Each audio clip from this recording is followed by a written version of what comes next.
introduction, la gastroduodénoscopie, c'est une procédure qui permet de visualiser la lumière, le revêtement, donc essentiellement la muqueuse, depuis la cavité orale jusqu'à l'entrée du duodénum et chez les petits animaux, la totalité du duodénum, voire parfois même le début du jéjunum.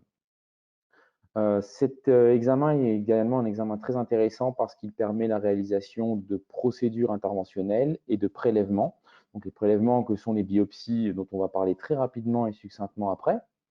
Et en termes d'intervention, initialement le retrait de corps étranger, le plus souvent dans l'œsophage et dans l'estomac.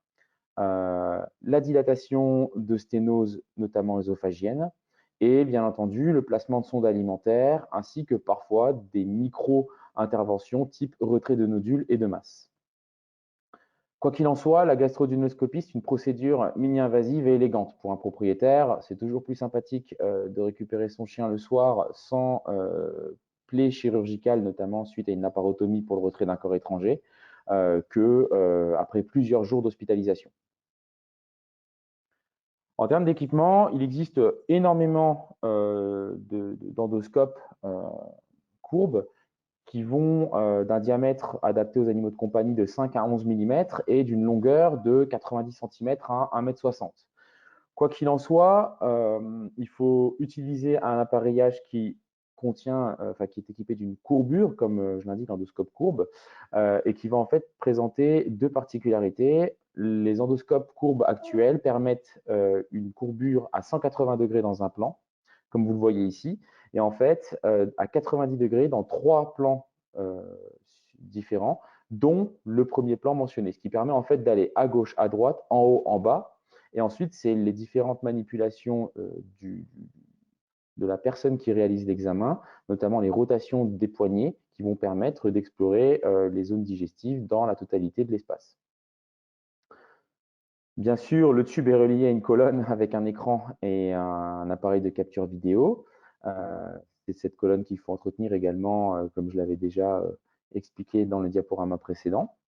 Et sur l'endoscope courbe, il y a donc la manette qui est utilisée, qui contient les zones d'intervention et de direction entourées en jaune, les zones d'insufflation, d'irrigation et d'aspiration entourées en rouge, et le canal opérateur entouré en vert.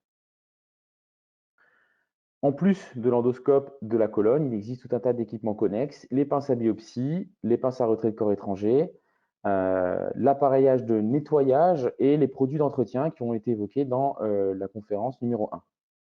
Alors, rapidement, les pinces à biopsie, ça va être difficile d'en parler de manière exhaustive parce que sinon on va être très limité dans le balayage du sujet. De façon très simple, en fait, les pinces à biopsie vont en exister de taille et de forme très variables. Il en existe soit des formes rondes ou ovales, soit des formes classiques et alligator. Donc, je vous ai mis en fait deux types de pinces à biopsie qu'on pouvait rencontrer. Et enfin, des pinces qui contiennent également des aiguilles centrales au milieu. Alors, on a des idées prédéfinies qui sont que la pince alligator ou la pince avec aiguille centrale va être plus performante qu'une pince ronde à bord rond et sans aiguille centrale. Ce n'est pas nécessairement vrai.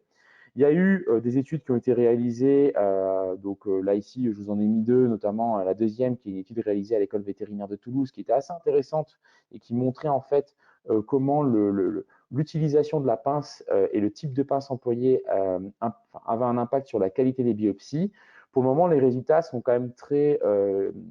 le niveau de connaissance est très limité, ce qui fait qu'on pourrait en parler très longtemps, mais ça ne va pas être le centre du sujet et je ne souhaite pas m'en éloigner. Quoi qu'il advienne, le choix des pinces à biopsie va déterminer la qualité des biopsies et il faut aussi s'intéresser au nombre de biopsies qu'on va devoir réaliser avec tout un consensus qui a été publié en 2010 par des collèges de spécialistes du collège américain et également en histopathologie qui consistait à recommander un nombre de biopsies minimum par site. Donc comme je l'ai dit, je ferme la parenthèse. Donc, les indications de la gastroduodénoscopie, c'est ça qu'il faut déjà maîtriser au départ. Sinon, on va avoir tendance à faire des endoscopies à tout va et pas nécessairement à avoir les retours qu'on souhaitait, notamment en termes de pertinence diagnostique et d'établissement d'un pronostic.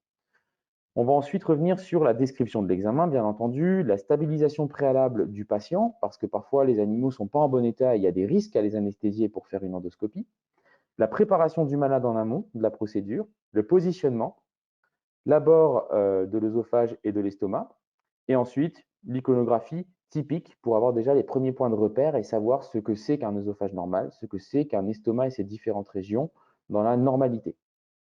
Et puis à la fin, on abordera quelques images atypiques pour vous donner quelques notions déjà sur les principales observations qu'on peut réaliser durant l'examen. Donc déjà, on n'abordera également pas aujourd'hui l'examen approfondi du duodénum parce que c'est vraiment quelque chose de très spécifique et en 45 minutes, 1 heure, on n'a pas le temps de balayer ce thème. Le choix des pinces à biopsie, je l'ai déjà évoqué. La méthode et les sites de prélèvement sont également soumis à des subtilités qui ne peuvent pas être évoquées aussi simplement à l'oral. Et bien entendu, les procédures interventionnelles comme la dilatation sténose ou le placement d'une sonde de gastrostomie par voie perendoscopique. Et peut-être qu'on évoquera cela plus tard à l'issue de prochaines présentations. Alors, on commence par les indications. La gastroduodénoscopie est indiquée lors de vomissements chroniques. Vomissements chroniques, le plus souvent, de régurgitation et ou de dysphagie, de diarrhée chronique. On définira une diarrhée chronique comme une diarrhée durant depuis plus de 3 semaines. Et quoi qu'il advienne, il faudra avoir exclu les causes extradigestives de ces signes-là. Je parle notamment des vomissements chroniques et des diarrhées chroniques. Alors, les vomissements chroniques peuvent être dus à plusieurs choses, des substances émétisantes, vous les avez listées ici, des causes occlusives ou subocclusives, notamment le corps étranger, les masses, une cause inflammatoire, gastrite, entérite, notamment les maladies inflammatoires chroniques intestinales, et là, la gastroduodénoscopie a son intérêt. Et les causes extradigestives, comme je l'ai évoqué, à savoir pancréatite, azotémie, donc insuffisance rénale aiguë ou chronique, toute hépatocholécystopathie, pyomètre, ce serait effectivement dommage de faire une endoscopie à une chienne avec un pyomètre, et l'hypocorticisme, donc la maladie d'Addison. Donc cette diapo elle est importante parce que les vomissements chroniques n'appellent pas une endoscopie en première intention. Vous vous rendez bien compte qu'il y a des examens à faire en amont pour exclure déjà tout ce qui est indiqué en rouge. Ces examens sont le profil biochimique, un profil spécifique si on a des hypothèses qui vont vers une atteinte pancréatique avec un SNAP, CPL, FPL, des dosages de la lipase pancréatique spécifique. Une analyse approfondie du fonctionnement rénal avec la SDMA, une analyse urinaire, un profil approfondi autour du foie et quoi qu'il advienne, donc ça en centre de référé, c'est un prérequis indispensable. Si on voit en référé un chien qui présente des vomissements chroniques, on ne va quasiment jamais faire une gastroduodénoscopie sans avoir réalisé un ionogramme et l'évaluation du cortisol basal pour exclure un hypocorticisme. Et si on peut, l'échographie abdominale, parce que cette échographie va nous permettre de localiser le problème. Est-ce que c'est l'estomac, le duodénum qui pose souci? Est-ce que c'est l'iléon ou le côlon qui pose souci? À savoir, est-ce que ce sont des zones qui sont accessibles à l'endoscope et pas nécessairement des zones qui sont situées en extrémité du jéjunum ou dans l'iléon proximal qui ne sont pas atteignables à l'endoscopie. On parle rapidement des contre-indications à la gastroduodénoscopie lors de vomissements, notamment l'augmentation des paramètres hépatiques et ou rénaux, l'augmentation de la lipase spécifique, une hyperkaliémie ou une cortisolémie basale inférieure à 50 nanomoles qui suggérera la piste d'un hypocorticisme, une anomalie échographique extradigestive, des éléments de principe compréhensibles, un épanchement, une pancréatite, une atteinte hépatobiliaire. Donc après, au sujet des régurgitations et de la dysphagie, on va raisonner de la même manière. On peut soit avoir quelque chose de consécutif à une atteinte pharyngée, obstructive, inflammatoire, ulcérative, nerveuse, une atteinte œsophagienne, soit obstructive. Là, l'endoscopie peut être intéressante, notamment pour le retrait d'un corps étranger. Une œsophagite, endoscopie intéressante également pour diagnostiquer l'œsophagite, en tout cas de manière macroscopique. Une masse, un mégaœsophage, dont on va parler juste après. Comme vous pouvez voir sur cette radiographie, on a une projection thoracique chez un chien qui présente une dilatation de l'œsophage, entouré en rouge ici. Alors, ce chien il présente également autre chose. Il présente une opacification qui est alvéolaire, parce qu'on voit des bronchogrammes sur les zones que je suis en train de délimiter avec la souris.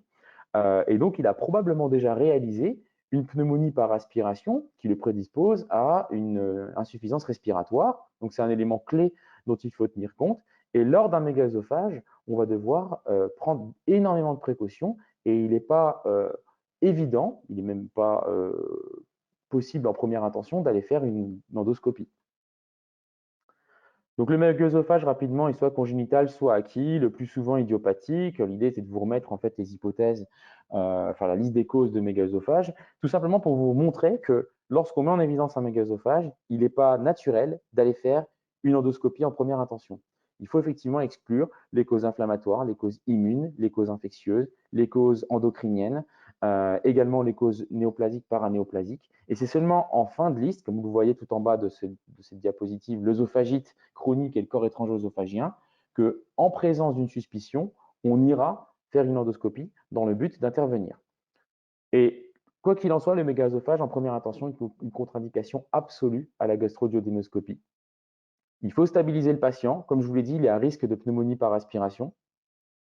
Il faut, quoi qu'il en soit, éviter la dilatation aérique de l'œsophage qui est déjà en souffrance. Donc, on va aggraver la situation.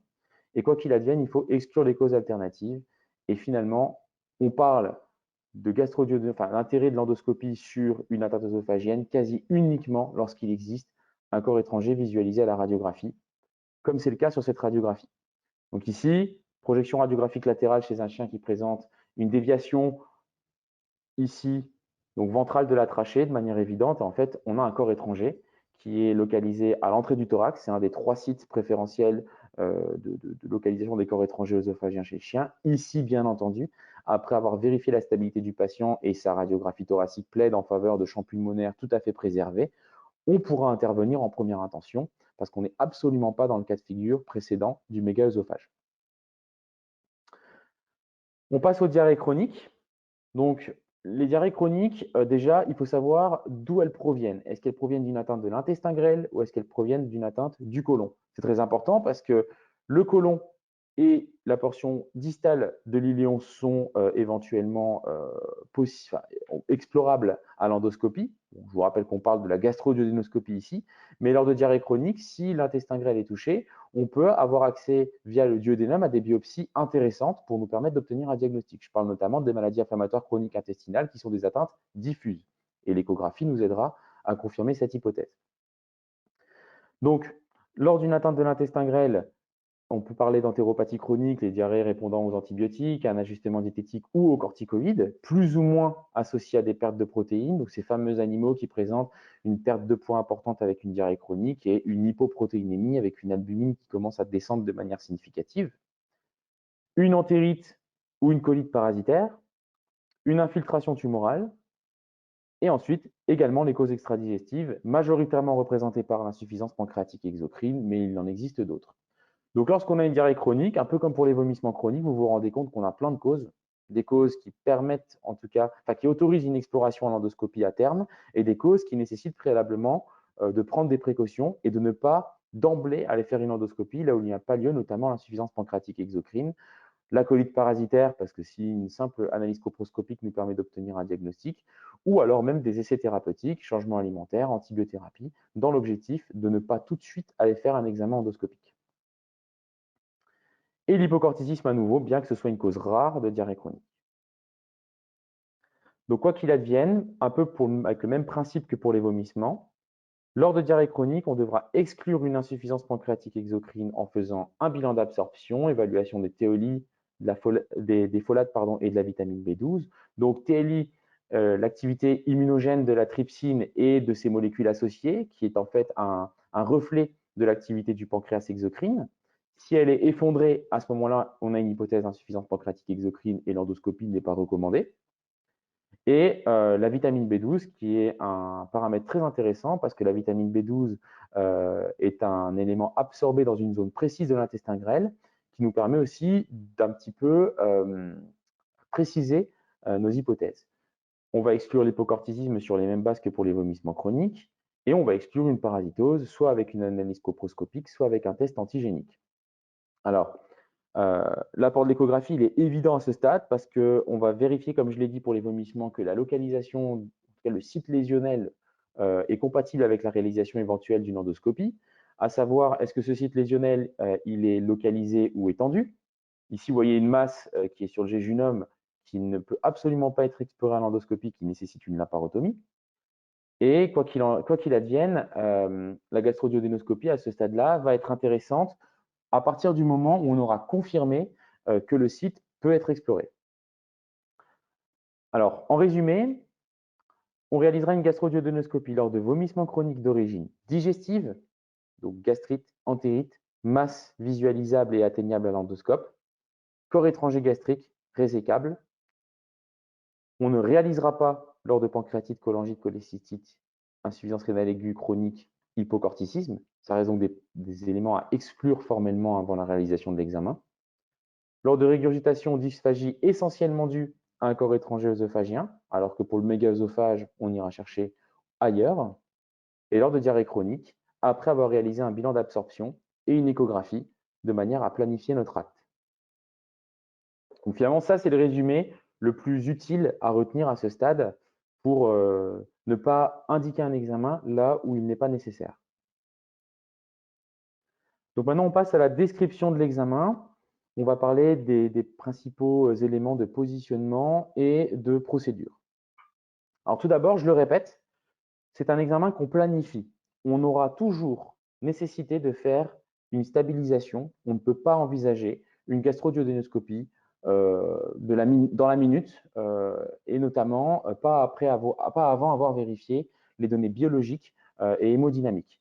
On corrigera toujours un état de choc, on corrigera toujours la déshydratation et on corrigera toujours les désordres métaboliques.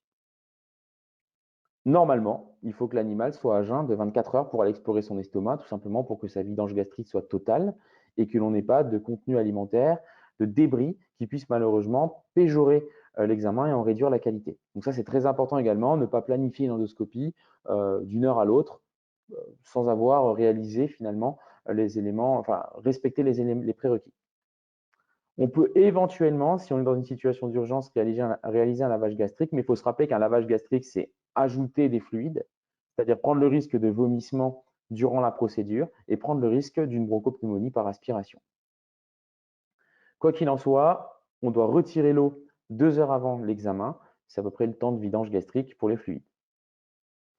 Donc le matériel devra être préparé conformément aux recommandations, avec des pinces fonctionnelles et propres. Il faut vraiment les vérifier avant, parce que c'est une source de perte de temps évidente durant l'examen. Et plus on prolonge le temps d'anesthésie, plus ça réduit finalement les chances de récupération.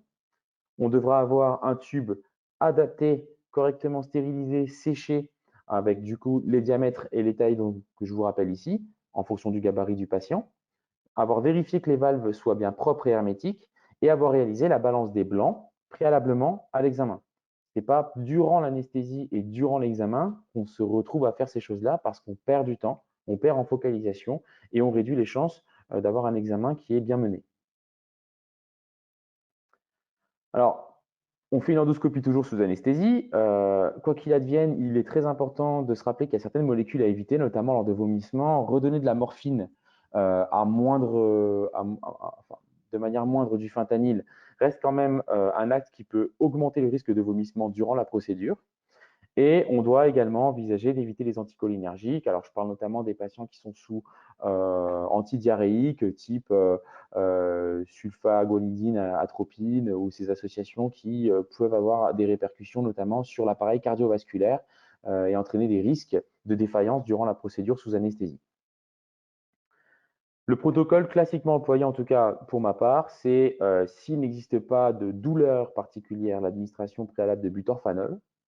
S'il n'y a aucune nécessité d'évaluer l'appareil laryngé, l'administration de diazépam en prémédication et ensuite une induction avec du propofol, de l'eckétamine ou les deux, en tout cas quelque chose d'assez classique. Il faut systématiquement intuber le patient pour éviter justement qu'en cas de vomissement, il existe une pneumonie par aspiration.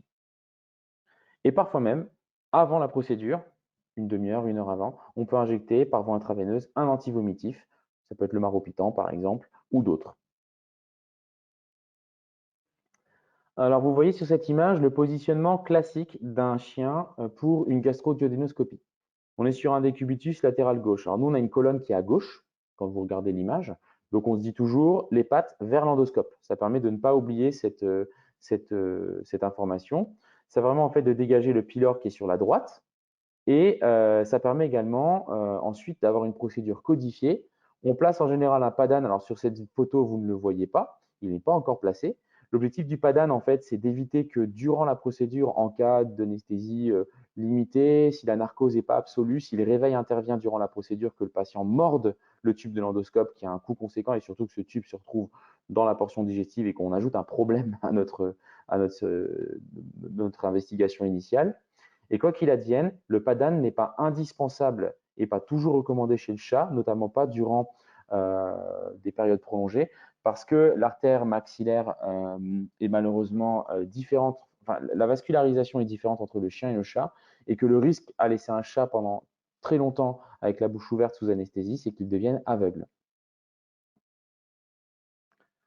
Alors, vous le voyez ici, notre chien, il a en fait l'encolure un petit peu allongée. On peut même aller plus loin en saisissant en fait l'extrémité du museau et en allongeant la tête en extension dans la continuité finalement du plan de la colonne vertébrale, dans le but en fait de réduire toutes les courbures au moment où on va rentrer notre tube et d'aligner finalement l'œsophage qui va avoir une position un peu plus rectiligne et de faciliter l'entrée de l'endoscope dans les premières voies digestives.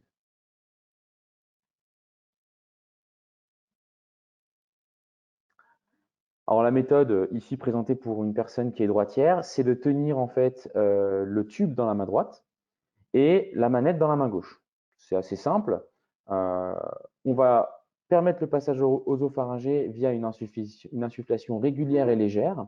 Donc l'objectif en fait sur la molette d'insufflation qui est située au-dessus, c'est de tenir un tout petit peu son majeur, comme vous le voyez ici en fait, par intermittence appuyée. En fait, cette insufflation va dilater le sphincter œsophagien supérieur de manière à pouvoir pénétrer dans la lumière œsophagienne. Et une fois qu'on est dans la lumière œsophagienne, on entretient cette lumière au centre de notre écran et on continue d'insuffler de manière régulière sur des périodes très courtes, de manière à obtenir une dilatation luminale suffisante, mais pas excessive. Donc voilà ce que ça donne. Donc, sur des images qui m'ont été gracieusement transmises par l'école vétérinaire, on va vouloir avoir notre lumière œsophagienne au centre, de manière en fait à pouvoir visualiser l'ensemble de la muqueuse en périphérie et l'extrémité de l'œsophage que vous voyez au centre de cet écran. Alors, ici, on voit un sphincter œsophagien inférieur, donc la zone qui est juste en amont du cardia et de l'estomac, qui est tout à fait hermétique, avec un aspect tout à fait habituel, une muqueuse qui est pâle, qui n'est absolument pas hyperémiée ou réactionnelle. Ça, c'est un œsophage habituel chez un chien. Donc, ne pas se faire surprendre par la pâleur, notamment, qui pourrait éventuellement nous poser des questions. Alors, avant de parler de l'estomac, on parle du moment où on arrive dans l'estomac, où on a passé en fait le cardia.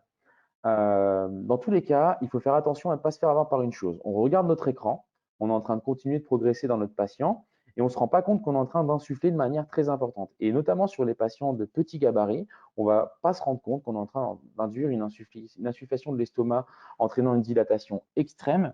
Un estomac qui est dilaté à l'extrême, en fait, ça entraîne un inéus qui peut être malheureusement problématique ensuite pour le patient, notamment après le réveil. Ça entraîne également l'activation d'un tonus vagal aléatoire, entraînant soit des bradycardies, soit des tachycardies. Et quoi qu'il advienne, une compression par l'estomac sur le diaphragme, à l'image d'un syndrome de dilatation-tension de l'estomac, qui entraîne une réduction de l'amplitude respiratoire, avec une restriction à l'inspiration, et donc une modification de la courbe à l'origine d'une hypoxie. Et également, l'activation du tonus vagal entraîne des hypotensions réactionnelles, ce qui signifie donc qu'il faut envisager une insufflation minimale, régulière, comme je l'ai dit pour l'entrée dans l'œsophage, appliquée sur la zone d'insufflation, la molette d'insufflation, de toutes petites salves régulières de quelques secondes, de manière en fait à dilater l'estomac de manière modérée et surtout d'optimiser la suite de l'examen. La suite de l'examen, c'est notamment la visualisation des plis de la muqueuse et la réalisation des biopsies. Il faut retenir qu'on réalisera une visualisation des plis adaptée si l'estomac n'est pas trop dilaté, parce que si on le dilate trop, les plis vont s'écraser. Et surtout, la qualité des biopsies en sera ressentie, parce que si les plis sont écrasés à cause d'une insufflation extrême, malheureusement, les biopsies auront une qualité médiocre. Hop. Donc ici, je vous montre les images du chien et là, je vous montre en comparaison les images du chat. En fait, chez un œsophage de chat, on a en fait à l'extrémité ces stries, donc dans le tiers distal. Ça peut être étrange. Alors, ces stries ne correspondent pas à de la musculature striée, mais justement de la musculature lisse. Donc, c'est très important de le savoir parce que sinon, on peut déjà être surpris par cette visualisation. Et dans ce tiers distal, visualiser ça chez le chat, c'est tout à fait normal. Donc, la différence entre le chien et le chat.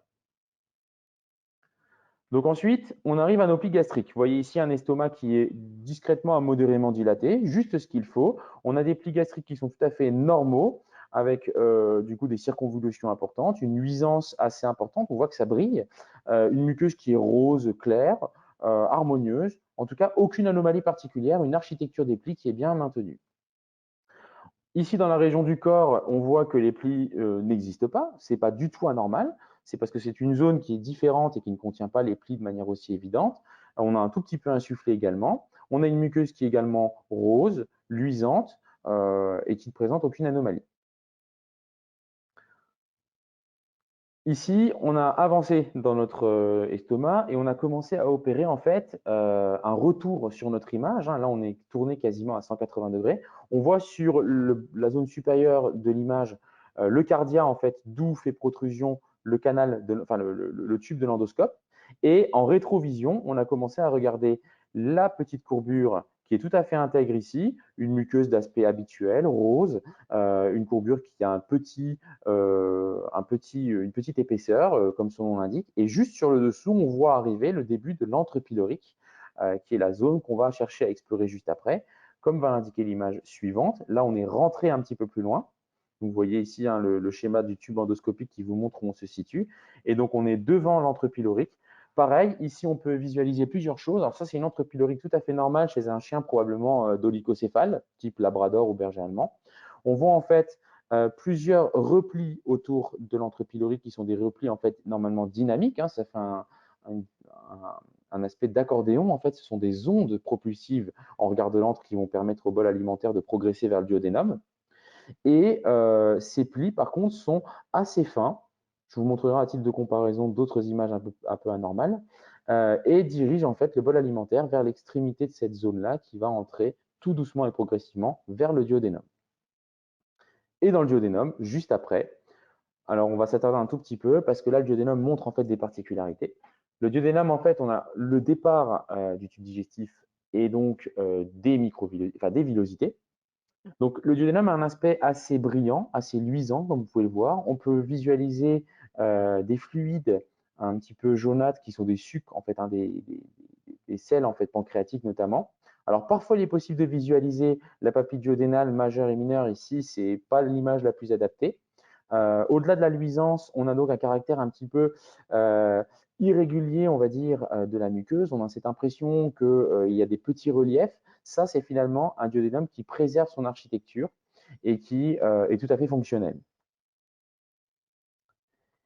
Et quoi qu'il en soit, une fois qu'on est arrivé dans cette zone-là, on peut être fier de soi, sauf que, avant d'arriver là, on a pas mal de problématiques qui peuvent se poser à nous. Alors, puisque de manière interactive, c'est difficile de vous expliquer comment progresser durant l'examen endoscopique, ce qu'on doit retenir, c'est qu'en priorité, durant l'examen endoscopique, il faut garder son image de la lumière au centre de l'image. C'est très facile à faire, en tout cas à titre d'entraînement, dans l'œsophage. Une fois qu'on l'a atteint également, dans le duodénum parce que ce sont des structures tubulaires et globalement rectilignes. Par contre, là où c'est plus compliqué, c'est déjà quand on rentre dans l'estomac et qu'on commence à le dilater. Et on est tous confrontés à cette image rouge, c'est-à-dire cette image où lorsqu'on rentre dans l'estomac notamment, on ne sait pas où on est. On a du orange, du rouge à l'écran, on voit qu'il y a de la lumière et que quelque chose semble se passer, mais malheureusement, on n'arrive plus à obtenir une image adaptée. Alors, c'est quelque chose de très fréquent, notamment lorsqu'on fait une endoscopie chez un chien de race brachycéphale. Alors, c'est quasiment aussi systématique lors du passage du pylore, parce que pour passer l'angulation du pylore, il faut passer contre de la muqueuse et on va avoir cette image rouge à orange sur notre écran. Et quoi qu'il advienne, lorsqu'on est confronté à cette situation, les choses les plus simples à réaliser sont, premièrement, insuffler si possible. Ça veut dire que lorsqu'on passe le pylore, notamment en insufflant, on va peut-être décoller un petit peu la muqueuse pour essayer de comprendre où on se trouve. Idéalement aussi, si notamment dans l'estomac, on ne sait pas du tout ce qu'on est en train de fabriquer, reculer un tout petit peu, ça peut être d'un demi-centimètre ou d'un centimètre en fonction du gabarit du chien, continuer d'insuffler pour essayer de comprendre s'il y a une zone avec laquelle on arrive à se repérer pour replacer notre lumière au centre de l'image.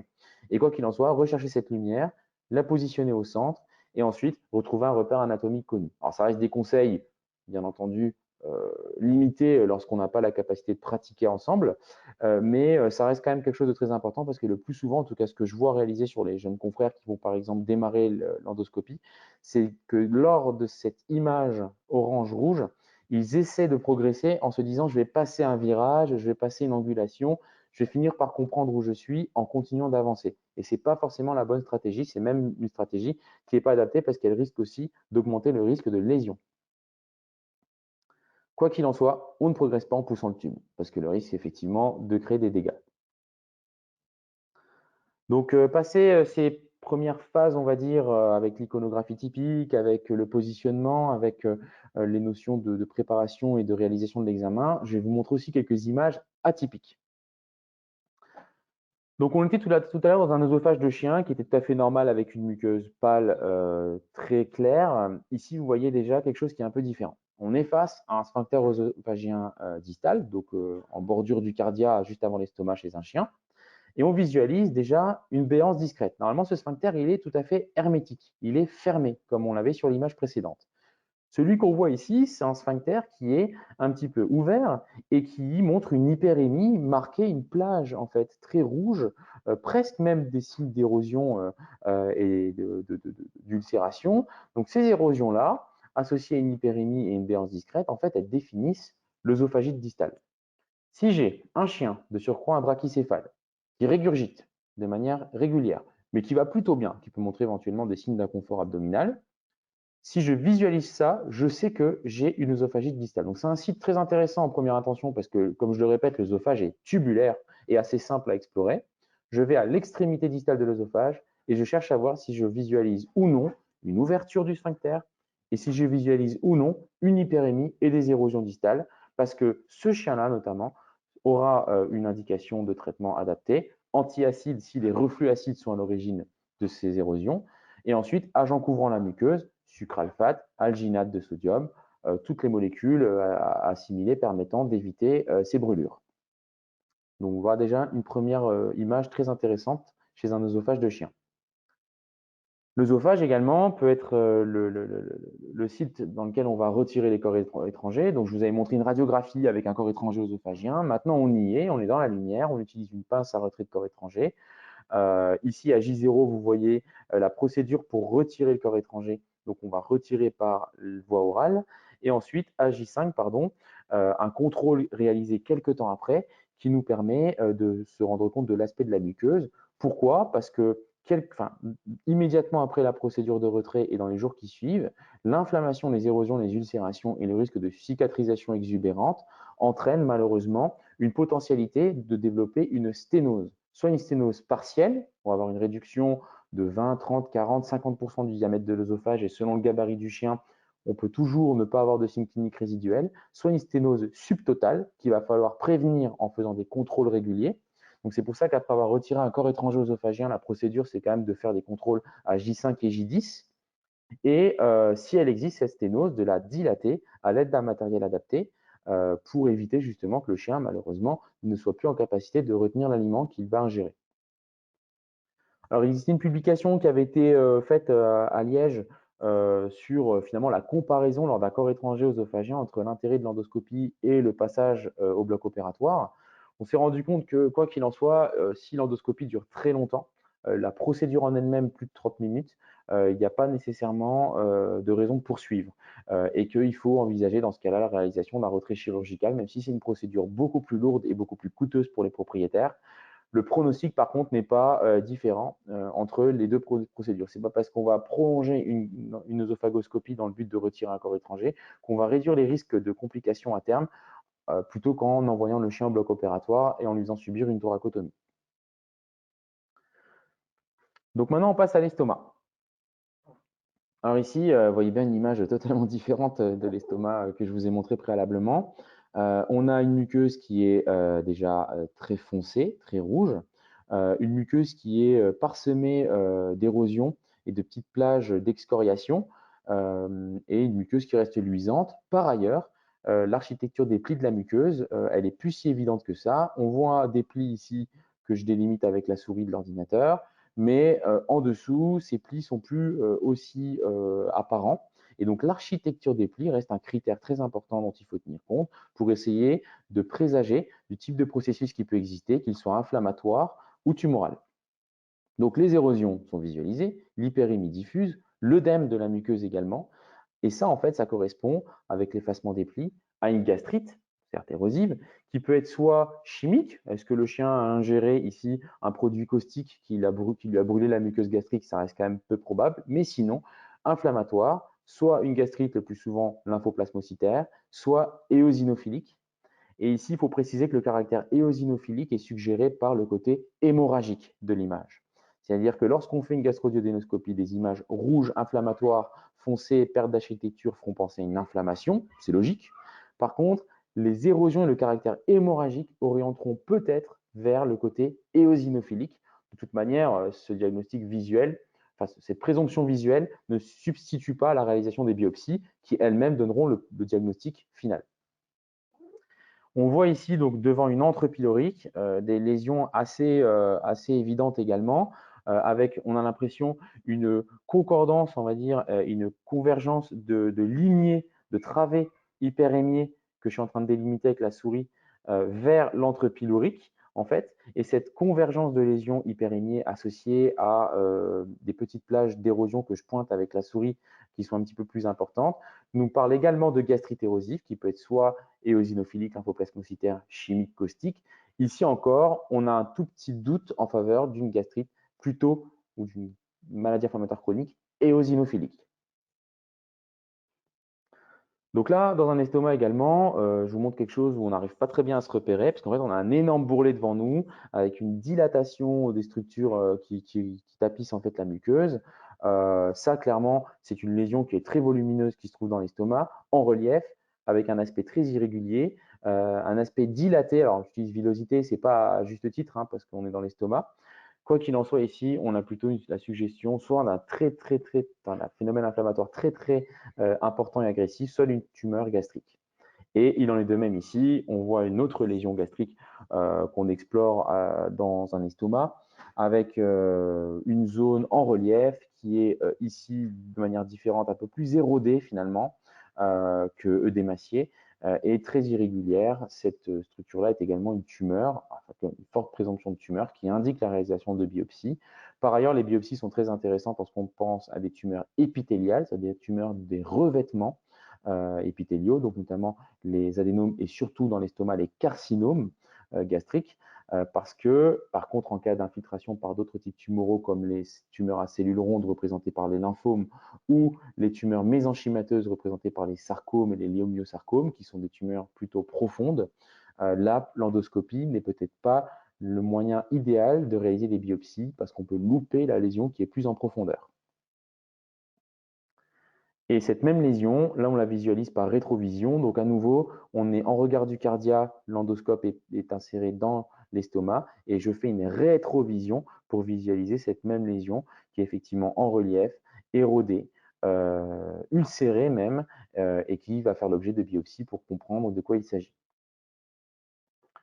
Alors, on revient à notre estomac inflammatoire et ici une petite courbure très anormale parce que sur cette petite courbure, en fait, on localise plusieurs érosions, des taches en fait hémorragiques, des saignements qui nous font envisager une gastrite érosive. Ici, c'est très difficile de présager d'une potentielle étiologie inflammatoire, éosinophilique, lymphoplasmocytaire ou autre, tout simplement parce que le reste de la muqueuse n'est pas trop remanié et hyperémié. Ce sont vraiment des zones très focalisées qui sont des sites de saignement locaux.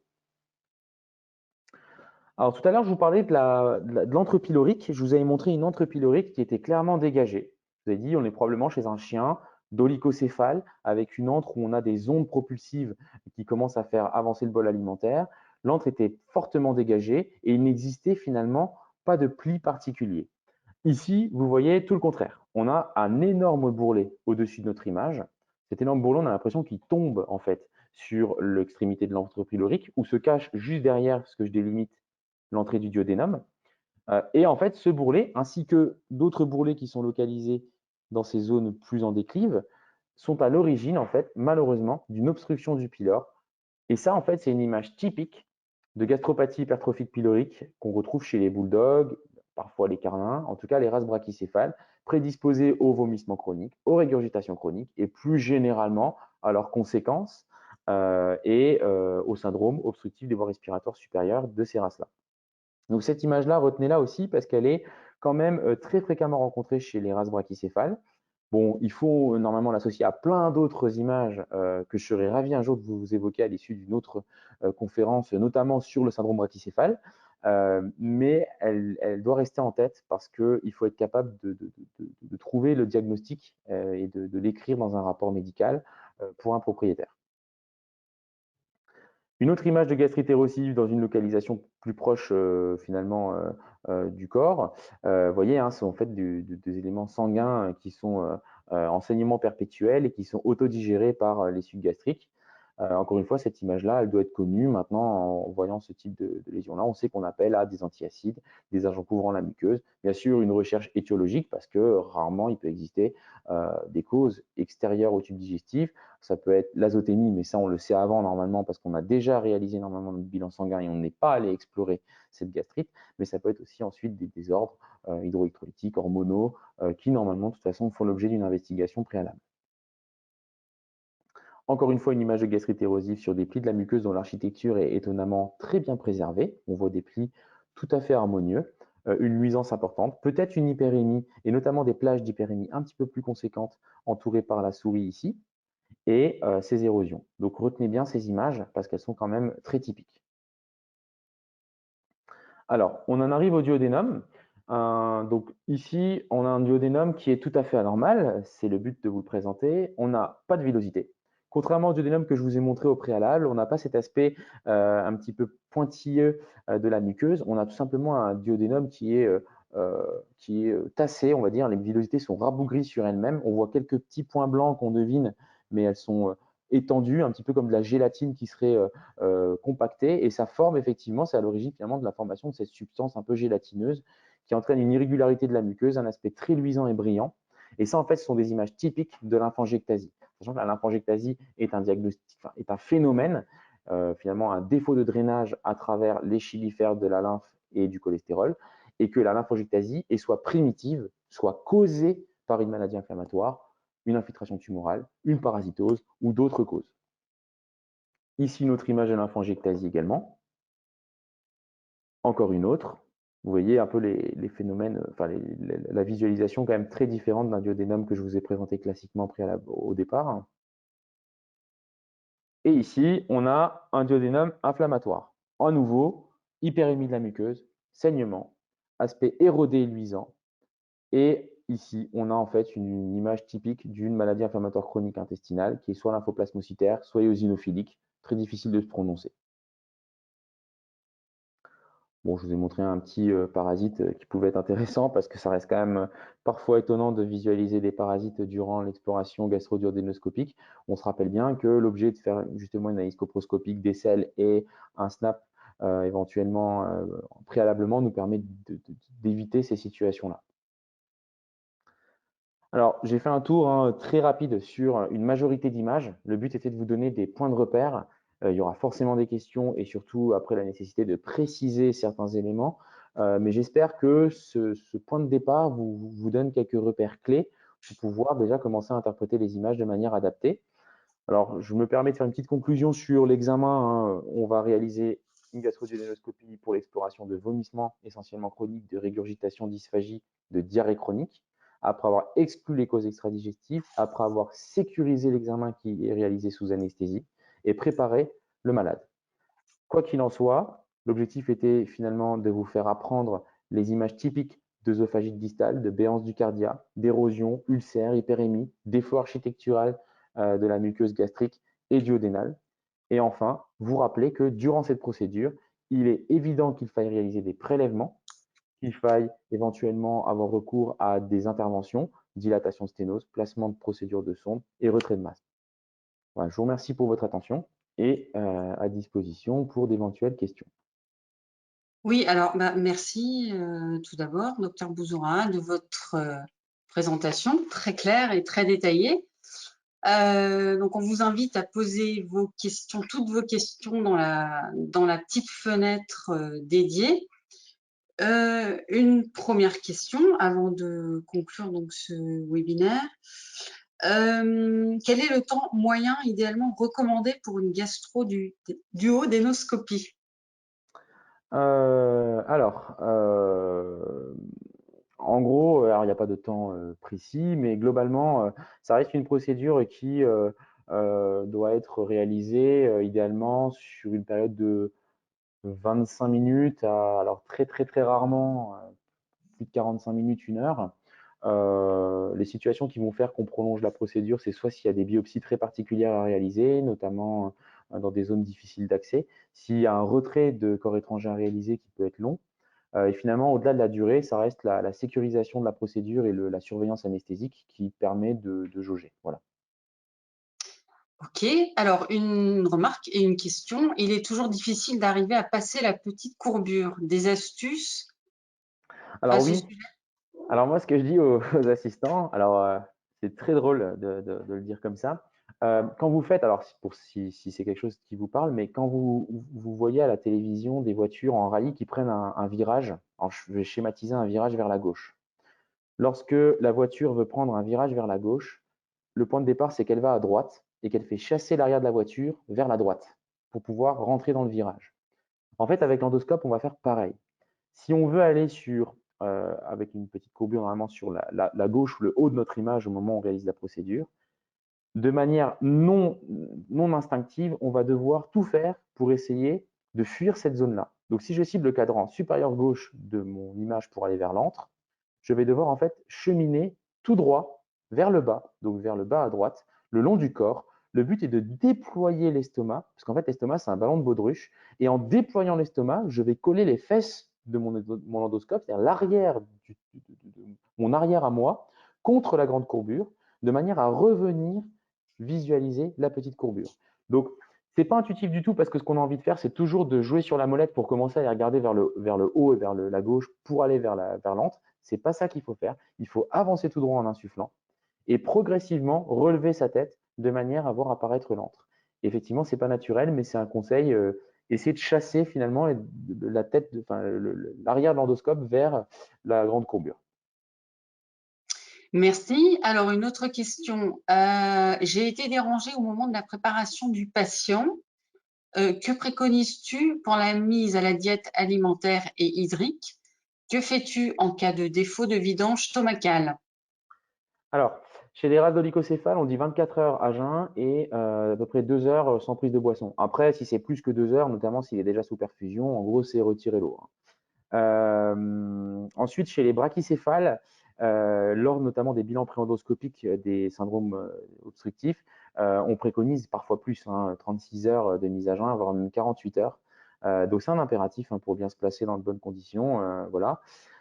Ensuite, si au moment de la procédure, on a du matériel à l'intérieur, tout dépend de ce qu'on veut faire. Si l'objectif était de retirer un corps étranger et qu'on le visualise, tant mieux. Si c'est des fluides, on peut les retirer avec l'aspirateur de l'endoscope. Si par contre c'est du contenu alimentaire et qu'on ne peut strictement rien faire, alors c'est rare, en tout cas en 4 ans, enfin en 7 ans d'exercice, ça a dû arriver 2-3 fois parce qu'en général on prend les précautions, il faut différer l'examen. Ouais. Une autre question. Combien de biopsies doivent être réalisées durant la procédure? Alors justement, je l'avais un tout petit peu introduit, et puis j'avais volontairement décidé de pas, trop le développer. Hem, En fait, les collèges de spécialistes ont essayé d'établir, en fait, des recommandations. C'était le consensus de 2010 que j'ai passé dans le diaporama.